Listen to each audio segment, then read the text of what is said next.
Quando uma mulher é levada o tempo inteiro a se preocupar com a sua aparência, ela tem menos tempo para questionar a ausência das suas liberdades. Essa frase é da Marjane Satrapi e eu acho que talvez essa seja uma das frases mais inteligentes já ditas sobre pressão estética, porque ela muda completamente a forma como a gente costuma falar sobre beleza. Às vezes algumas discussões sobre pressão estética ficam mais num lugar superficial. Se ame, você é bonita do jeito que é, não ligue para os padrões, mas talvez a pergunta mais importante não seja por que as mulheres querem ser cada vez mais bonitas, ou se perguntar por que aquela atriz ou aquela cantora fez cirurgia plástica, mas talvez a pergunta mais interessante seja por que as mulheres são ensinadas a gastar tanta energia tentando se tornar aceitáveis. O que acontece com a sociedade quando metade da população vive num estado permanente de vigilância com o próprio corpo? Se você chegou agora, eu sou a Beatriz Oliveira, sou psicóloga, psicanalista. Se você gosta desse tipo de discussão sobre subjetividade, psicanálise, raça e gênero, se inscreve no canal. Compartilhe esse vídeo com as pessoas também.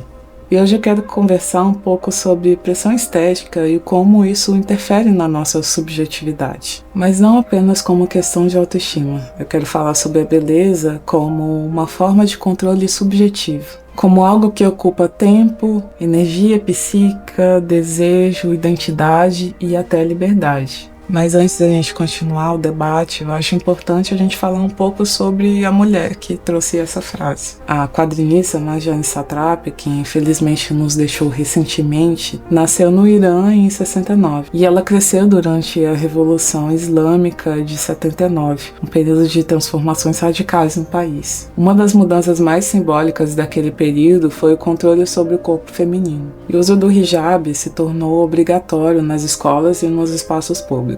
E para você que não conhece, o hijab é essa vestimenta aqui, que é muito comum em países de religião islâmica. É o famoso véu, né, que ele cobre mais ou menos o cabelo e as orelhas, né, das mulheres. E nesse processo, as mulheres passaram a ter as suas roupas, seus cabelos e a sua aparência monitoradas pelo Estado. Isso é importante. Quando a Marjane fala sobre aparência, ela não está falando simplesmente sobre maquiagem ou vaidade. Ela está falando sobre controle social, sobre como sociedades controlam mulheres através do corpo. E talvez algumas pessoas escutem isso no Brasil e pensem, mas aqui no Brasil ninguém obriga mulheres a usar véu. Só que o controle não acontece apenas através da proibição. Às vezes ele aparece através da obsessão. Porque pensa aqui comigo, quanto tempo da vida de uma mulher é consumido pensando no próprio corpo? Na barriga, se está trincada ou não, na pele se está perfeita, no cabelo, no peso, na idade, na roupa que está vestindo, se a depilação está correta, se a maquiagem está correta ou se vai passar uma imagem que você não quer, na sua forma de sentar e na forma até de envelhecer. E essa vigilância constante é um tipo de controle também. A questão aqui não é que mulheres gostam de se sentir mais bonitas, a questão é porque tantas mulheres aprenderam que parecer bonita é uma questão de obrigação moral. Porque existe uma diferença enorme entre eu gosto de me cuidar ou eu sinto que o meu valor depende disso. A psicanálise ajuda muito a entender isso, porque nós não nascemos odiando os nossos corpos. Esse olhar é construído. Uma mulher aprende desde cedo que ela vai ser observada, avaliada e comparada através de coisas externas. Ela aprende que existir no mundo significa também ser vista e a forma como ela é vista é muito importante. Isso produz um tipo muito específico de sofrimento. A mulher deixa de viver o corpo e passa a administrar o próprio corpo como se fosse uma empresa, como se estivesse permanentemente diante de um espelho invisível. E eu acho que talvez uma das coisas mais violentas da pressão estética seja que ela transforma mulheres em projetos infinitos de correção. Tem sempre alguma coisa para melhorar. Você emagrece, mas precisa tonificar os músculos. Você alisa o cabelo, mas agora precisa controlar o frizz. Você envelhece e precisa esconder os sinais. Você posta a foto e imediatamente se compara. Nunca é o suficiente. E perceba, uma mulher ocupada demais tentando corrigir a si mesma tem menos energia para questionar o mundo à sua volta, menos energia para a raiva, menos energia para o desejo, menos energia para a ambição e menos energia para a sua liberdade. E por isso que eu acho essa frase da Marjane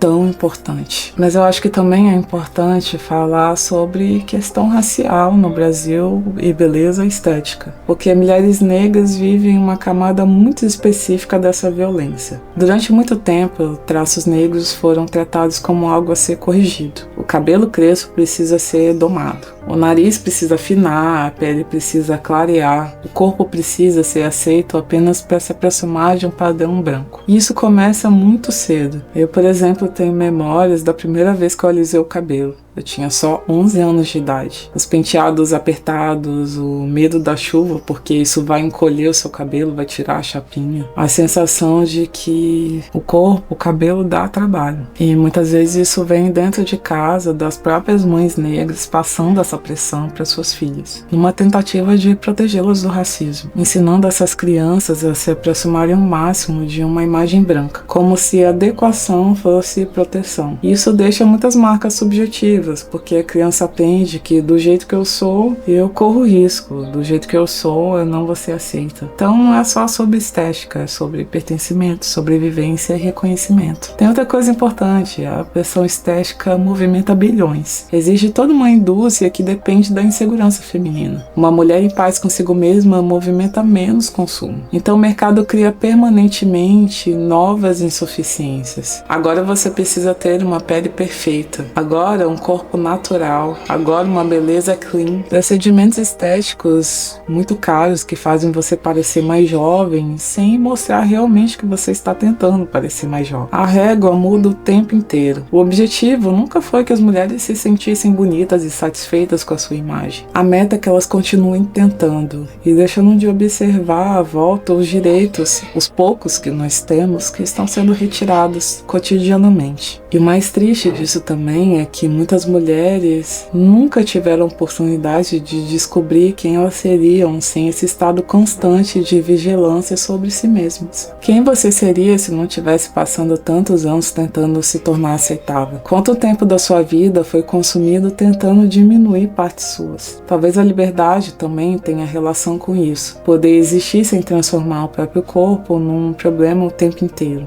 E talvez uma das formas que uma mulher pode experimentar a liberdade seja através da desobediência, como diz a Bell Hooks. Desobediência contra as imposições, contra os padrões. Desobediência contra a imposição de viver em guerra com o próprio corpo.